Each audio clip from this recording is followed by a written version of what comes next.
11 மாதங்கள் பயிற்சி முடிந்து 150க்கும் மேற்பட்ட ராணுவ வீரர்கள் ஓட்டிய சென்னையிலிருந்து தேசப்பணிக்காக ராணுவ வீரர்களாக தற்போது பணியில் சேர இருக்கின்றனர். தற்போது நம்முடைய லெப்டினன்ட் வரப்பிரசாத் இருக்கிறார். வட சென்னையிலிருந்து வந்து இன்று தேசப்பணிக்காக ஒரு ராணுவ வீரராக தன்னை அர்ப்பணித்திருக்கிறார். அவரிடம் இது கேட்போம். வணக்கம் வரப்பிரசாத், முதல்ல வாழ்த்துக்கள்.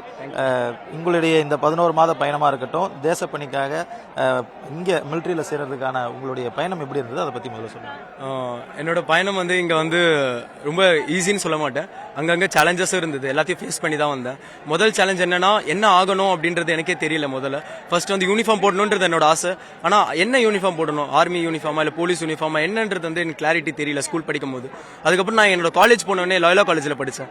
ஸோ லாயலா காலேஜ் படித்த உடனே அங்கே நான் என்சிசியில் ஜாயின் பண்ணும்போது எனக்கு தெரிஞ்சது, either I want to be an army officer or police officer. ஒரு ஐபிஎஸ் ஆஃபீஸர் ஆகணும், இல்லைனா ஆர்மியில் லெஃப்டினன்ட் ஆகணுன்றது, கமிஷன் ஆஃபீஸர் ஆகணுன்றது ஆசைப்பட்டேன். அதுக்கேற்ற மாதிரி படித்தேன். ஆனால் அதே சமயம் நான் படிச்சுட்டே தான் இருந்தேன். பேச்சுலர்ஸ் படித்தேன், மாஸ்டர்ஸ் படித்தேன். அதே சமயத்தில் எக்ஸாமும் கொடுத்தேன். அப்பயே எனக்கு ஃபர்ஸ்ட் அட்டெம்ப்ட்லேயே இது வந்து கிளியர் ஆயிடுச்சு. எஸ்எஸ்பி என்னோட ஃபர்ஸ்ட் அட்டெம்ப்ட் 17 எஸ்எஸ்பி பெங்களூர்லேருந்து நான் ரெக்கமெண்ட் ஆனேன். அதுக்கப்புறம் இங்கே வந்தவொடனே என்னடனா, எனக்கு ஹிந்தி தெரியாது.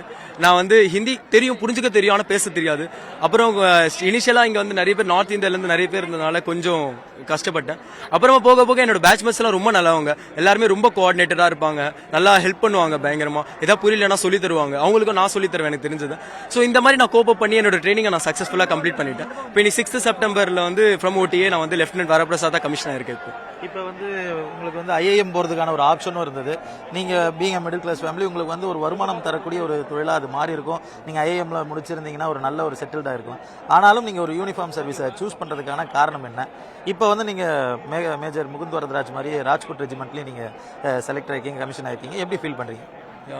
அது வந்து ரொம்ப பெருமையாக இருக்குது. நான் I should be very fortunate enough with God's grace. நான் வந்து ராஜ்கோட் ரெஜிமெண்ட் வந்து எனக்கு அட்டாச்மெண்ட்டாக கிடச்சிருக்கு. ரொம்ப சந்தோஷமாக இருக்குது. அது மட்டும் இல்லாமல் யூனிஃபார்ம் நான் ஏன் விட்டு வந்ததுன்னா, இந்த யூனிஃபார்ம் போடுற வாய்ப்பு எனக்கு இப்போ தான் கிடைக்கும். அதனால் நான் இந்த வயசில் வந்து இந்த ஷார்ட் சர்வீஸ் கமிஷனால் 10 வருஷம் சர்வ் பண்ணிவிட்டு அதுக்கப்புறம் நம்மளோட விருப்பம், either we want to get permanent or we can to relieve from the army. இது நம்மளோட சாய்ஸ் தான். ஸோ அந்த மாதிரி நேரத்தில் வந்து இது என்னோட முக்கியமான தருணமாக நான் எடுத்துக்கிட்டு, நான் யூனிஃபார்ம் போடணுன்ற என்னோட கனவை நிறைவேற்றுறதுக்காக நான் அந்த சாய்ஸை, அது வெரி குட் சாய்ஸ் தான், அதை நான் விட்டுட்டோம். நான் இங்கே வந்து I know this very tough. எங்கள் டே வந்து 4 மணிக்கு ஸ்டார்ட் ஆகும். அந்த டே ends at 10 o'clock. ஸோ இந்த மாதிரி தான் எங்களோட ரொட்டீன் எவ்ரி டே போகும். Even in Sundays also we use to work only. So we use to practice of some other engagements. So இந்த மாதிரி இருந்தாலும் it's okay, this the age I can work hard on myself. So அதனால ரொம்ப சந்தோஷமா இருக்கு அந்த மாதிரி hard work பண்ணுது. ஆர்மியை நோக்கி வரக்கூடிய இளைஞர்களுக்கு இன்னும் நீங்கள் ஒரு லெஃப்டினண்ட்டாக சொல்ல விரும்புவது என்ன? ஓடிஏ சென்னையில் இன்னைக்கு பயிற்சி முடிச்சிருக்கிறாங்க, என்ன பண்ண போறீங்க, என்ன சொல்ல போறீங்க? இதுக்கப்புறமா வர இளைஞர்களுக்கு, அதுவும் இல்லாமல் தமிழ்நாட்டில் இருந்து எல்லாருமே ட்ரை பண்ணணும்னு நான் சொல்லுவேன். இப்போ நான் எங்கள் ஸ்கூலுக்கு நான் சீஃப் கெஸ்ட்டாக போகும்போது கூட நான் போகிற காரணம் என்னன்னா, நான் யாருன்னு காட்டுறதுக்காக இல்லை, அது அவங்களுக்கு தெரிய வந்துருக்கும் என்னத்துக்கு. ஆனால் அவங்க இங்கே வரணுன்றதுக்காக யூனிஃபார்ம் போட்டு நான் ஒரு நாள் போயிட்டு வந்தேன் எங்கள் ஸ்கூலுக்கு. ஸோ எல்லாருமே இங்கே வரணுன்றது தான். ஆனால் என்னன்னா, நம்ம ட்ரை பண்ண மாட்டோம். இங்கேருந்து நிறைய பேர் ட்ரை பண்ணுறாங்க, ஒரு சில பேர் ட்ரை கூட பண்ண மாட்டாங்க, நிறைய பேருக்கு தெரிய மாட்டேங்குது ஓடிஏன்னு ஒன்று இருக்கிறதுனால. ஆக்சுவலாக அதனால தான் art track, social media handles, Indian army ADGP நிறைய இருக்குது, அதெல்லாம் நிறைய பப்ளிஷ் பண்ணுறாங்க. ஸோ இளைஞர்களுக்கு என்ன சொல்லுவோம்னா, ட்ரை பண்ணணும். 1-2 இப்போ நான் வந்து முதல் அட்டெம்ப்ட்ல வந்துட்டு 17 எஸ்எஸ்பி, என் கூடயே நிறைய ஃப்ரெண்ட்ஸ் இருக்காங்க. 14வது அட்டெம்ப்ட், 10வது அட்டெம்ப்ட், 9வது அட்டெம்ப்ட் எல்லாம் வந்திருக்காங்க. விடாம முயற்சி பண்ணி வந்திருக்காங்க ஜம்மு காஷ்மீர்ல இருந்தெல்லாம். ஸோ அதனால என்ன சொல்றோம், விடாம முயற்சி பண்ணிட்டே இருந்தா கண்டிப்பா ஒரு நாள் நீங்க வந்துடலாம். ஓடிஏக்கு வரணும். நம்ம வந்து ஸ்ட்ராங்கா டிசைர் வச்சிருக்கணும். நம்ம விசிட்டர்ஸா வரது மட்டும் முக்கியம் இல்லை, நம்ம ஆஃபீஸர் ஆகணும் இந்த இடத்துல இருந்து அப்படின்னு நம்ம ஆசைப்படணும்.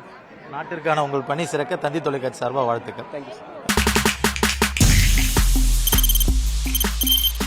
தவிர்க்க முடியாத தம்ப்நெயில்ஸ், கலக்கலான கண்டென்ட்ஸ், சினிமாவும் சீரியஸ் பிரச்சனைகளும், பல வருடங்கள் இடைவெளி இந்த படத்துல கலகலப்பும் கைகலப்பும், ஏற்ற தெரிக்குதுனாலே டன்னு தான். பிரேக்கே இல்லாமல் பிரேக்கிங் நியூஸ் சொல்லும் தந்தி டிவி ஆப். இன்ஸ்டா தலைமுறை வரை இறங்கி அடிக்கும் தந்தி டிவியின் டிஜிட்டல் எக்ஸ்க்ளூசிவ். அது தண்ணிக்குள்ள போகும்போது ஹேங் ஆயிடுச்சு.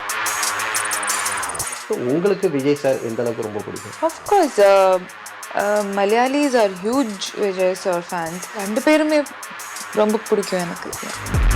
தந்தி டிவி ஆப்பை இலவசமா டவுன்லோட் செய்யுங்க,